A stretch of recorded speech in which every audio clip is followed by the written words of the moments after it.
vamos a hablar sobre la patoquinesis de insuficiencia cardíaca por síndrome carcinoide. Mi nombre es Alejandro Cárcamo Posada. Mi nombre es Ana María. La presentación de caso. Motivo de consulta: paciente masculino de 77 años. Acude a servicio de urgencias con un cuadro clínico de insuficiencia cardíaca descompensada. Teniendo en cuenta la pobre respuesta del paciente ante el manejo propuesto y la evidencia de diarrea crónica, se realizaron varios estudios diagnósticos los que permiten diagnosticar un tumor neuroendocrino. En el periodo subclínico podemos encontrar factores epidemiológicos, donde como en jerarquía pusimos la demográficos. En demográficos podemos encontrar la edad, sexo, que estos entran en la categoría de circulación, y podemos encontrar ubicación geográfica, que esto entra en factores ambientales. En la edad, ¿qué puede pasar? Que en personas mayores de 65 años podemos tener un riesgo cardiovascular alto. En el sexo, pues el síndrome carcinoide predomina si hay un compromiso cardíaco. Y en ubicación geográfica podemos evidenciar que nuestro paciente masculino, al trabajar en una zona agrícola, puede estar expuesto a diferentes químicos. Además vive en una zona rural donde tenemos una poca accesibilidad a centros médicos, y de esta ubicación geográfica derivamos factores económicos y accesibilidad, donde debido a no tener un acercamiento o estar cerca a un centro médico, podemos tener un diagnóstico tardío, y esto puede derivar de que su enfermedad avanzará rápido. Bueno, como otra pirámide tenemos factores etiológicos. Pues el paciente ya tenía antecedentes de hipertensión arterial. Además, nuestro paciente era fumador de 15 cajetillas anuales durante 5 años. En factores hormonales y metabólicos, el exceso de serotonina va a provocar una difusión vascular, que esto deriva una fibrosis endocardíaca, y el tumor neuroendocrino se origina en las células del intestino delgado. Además, este tumor es muy raro, ya que hay 4 casos de 100.000 personas por año, y solo el 20% de los pacientes con síndrome carcinoide desarrolla insuficiencia cardíaca. Y toda esta categoría, todo esto que les acabo de explicar, entra en la categoría de circulación. Periodo clínico. Tenemos como en primera instancia fisiopatología, signos y síntomas. Decimos que el origen de la fisiopatología se generó por un tumor neuroendocrino en el tracto gastrointestinal. Este generaba secreción excesiva de serotonina y mediadores vasoactivos. Estos al principio, como el tumor estaba en una zona primaria, se metabolizaban por el hígado, pero cuando el tumor excedió la capacidad de degradación hepática, este conllevó a la serotonina llegó a la circulación sistemática, y esto dio origen al síndrome carcinoide. El síndrome carcinoide generó un efecto multisistémico. El primer sistema afectado fue el cardiovascular. Se dice que la exposición a altos niveles de serotonina tiene un efecto directo en el endocardio. Esto genera fibrosis en la válvula tricúspide y por ende va a aumentar el diámetro del ventrículo derecho. En la insuficiencia tricúspide severa en el ventrículo derecho va a generar una regurgitación en el aumento de la presión en la aurícula derecha y posteriormente en la circulación sistemática venosa, y esto produce insuficiencia cardíaca. Estos hacen parte de la categoría de circulación. Además de la insuficiencia tricúspide severa en el ventrículo derecho, va a generar la congestión y sobrecarga en el ventrículo derecho, y esto va a causar disnea. La disnea primero se dio en reposo y fue progresando hasta disnea paroxista.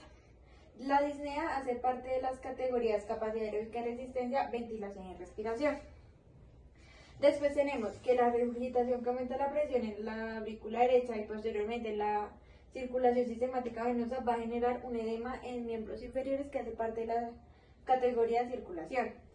Por último, tenemos que la insuficiencia cardíaca impide el adecuado bombeo del corazón. Esto afecta la perfusión a los músculos y órganos, y además reduce la eficiencia del intercambio gaseoso. El primero hace parte de la categoría de circulación y el segundo de ventilación y respiración. Después tenemos que la reducción en la eficacia del intercambio gaseoso, lo que hace que los músculos no estén bien oxigenados, va a generar una fatiga crónica. También la disnea progresiva disminuye la actividad física, lo que lleva a la atrofia muscular y sensación de cansancio, que hace parte de la categoría de desempeño muscular, y eso también va a llevar a la fatiga. Además, también la reducción y la eficacia del intercambio gaseoso va a llevar a un dolor torácico opresivo relacionado con disnea y broncoespasmos, además del dolor de intenso debido a la insuficiencia cardíaca, que hace parte de la categoría de dolor. Esto va a llevar al dolor, y el dolor también hace parte de autocuidado y vida doméstica. Además tenemos que el efecto de secreción de péptidos y serotonina sobre la motilidad intestinal va a llevar a la diarrea crónica. La diarrea crónica es de parte de la categoría de dolor y está en el sistema gastrointestinal.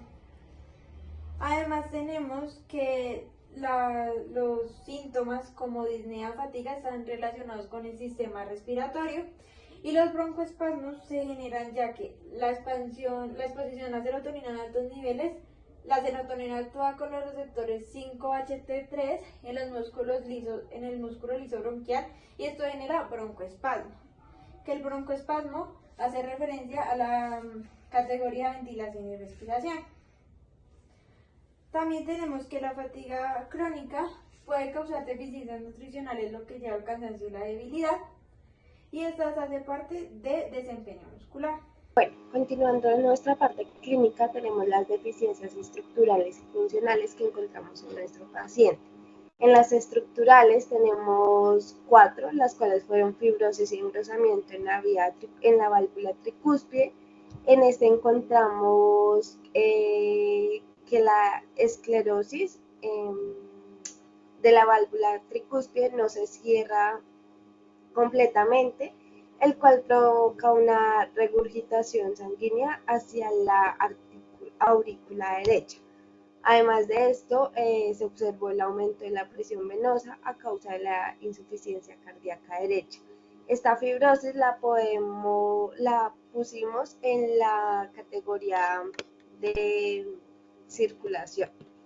Seguimos con las pulmonares y vías respiratorias. En este encontramos broncoespasmos y disminución del intercambio gaseoso a causa de la liberación de mediadores vasoactivadores y una hipoxia tisular, en el cual el compromiso pulmonar reduce la oxigenación periférica.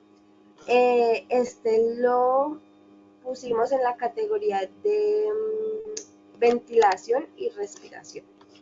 También tenemos el gastrointestinal, el cual nos habla de una atrofia de la mucosa intestinal y malabsorción a causa de una hipermotilidad por serotonina. Y tenemos el último, el cual es el músculo esquelético, y pudimos observar una disminución de la masa y fuerza muscular y una mala absorción de nutrientes y fatiga crónica. En este tenemos 2 categorías, ya que en la disminución de la masa y la fuerza muscular tenemos que es desempeño muscular, y en la mala absorción de nutrientes y fatiga crónica tenemos una capacidad aeróbica y resistencia. Continuamos con las funcionales. En esta encontramos 4. Tenemos como primera el bombeo cardíaco, el cual causó una disminución del gasto cardíaco, y este impactó en el paciente con una menor tolerancia al esfuerzo. En este tenemos que es una categoría de circulación. Continuamos con una perfusión sanguínea, el cual generó una congestión venosa y impactó en el edema en miembros inferiores. Esto también lo encontramos en la categoría de circulación. La tercera que tenemos es la respiración, la cual causó la hiperactividad bronquial y causa disnea y reducción de oxigenación en el paciente. La encontramos en una categoría de ventilación y respiración. Además de esto, encontramos que el paciente tenía una oximetría de pulso 80 y su PaO2 era igual a 55. Y tenemos las metabólicas y sistemáticas. En esta encontramos que tenía una diarrea crónica y el estado inflamatorio llevaba a estados de hipermetabolismo, lo que explica la pérdida de peso y la fatiga. Ahora continuamos con las limitaciones y restricciones. En las limitaciones y restricciones, empezando por las limitaciones, tenemos que nuestro paciente tenía una limitación en la dificultad para la movilidad a causa de la disnea progresiva y los edemas que causó en él. Esta la podemos encontrar en la categoría de movilidad. Continuando, tenemos una restricción de la vía laboral y esta la encontramos en la categoría de integración al trabajo y la comunidad. Además, tenemos la interferencia en el descanso y el sueño a causa de la disnea paroxística nocturna y oxígeno suplementario y broncodilatadores. Tenemos una restricción de una necesidad de una dieta hiposódica y el control estricto de los líquidos, ya que si a nuestro paciente no se le restringían los líquidos, podía ser grave pues, por su estado de salud.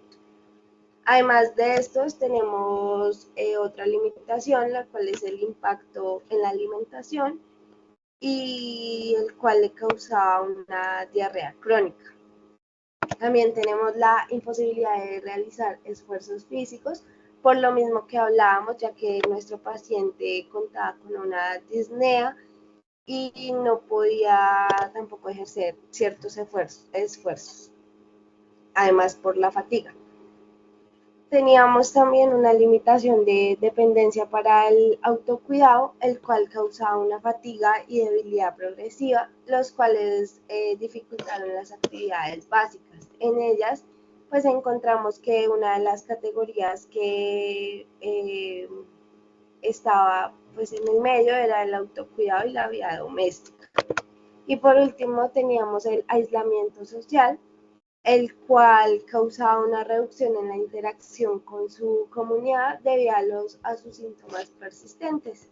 Y este lo pudimos encontrar en la categoría de vida comunitaria, social y cívica.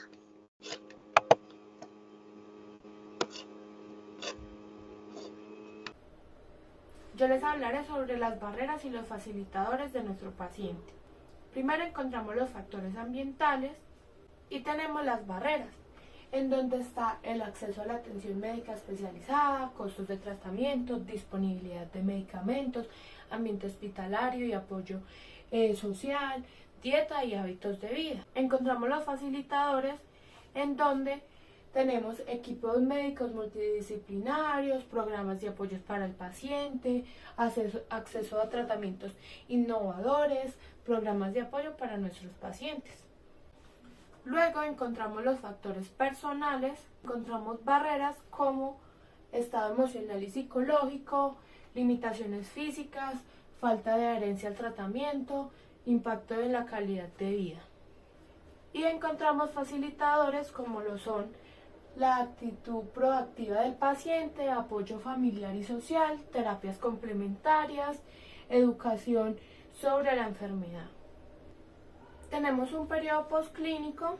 Teniendo en cuenta las enfermedades de nuestro paciente, nosotros ya teníamos un pronóstico en donde era un porcentaje alto de que nuestro paciente podía fallecer, ya que pues a pesar del tratamiento médico y las intervenciones que se realizaron, el paciente pues presentó una progresión en la enfermedad con un aumento en la sintomatología pues derivada del síndrome carcinoides y a sus complicaciones en el sistema. Y pues posteriormente a esto, pues el paciente pues fallece.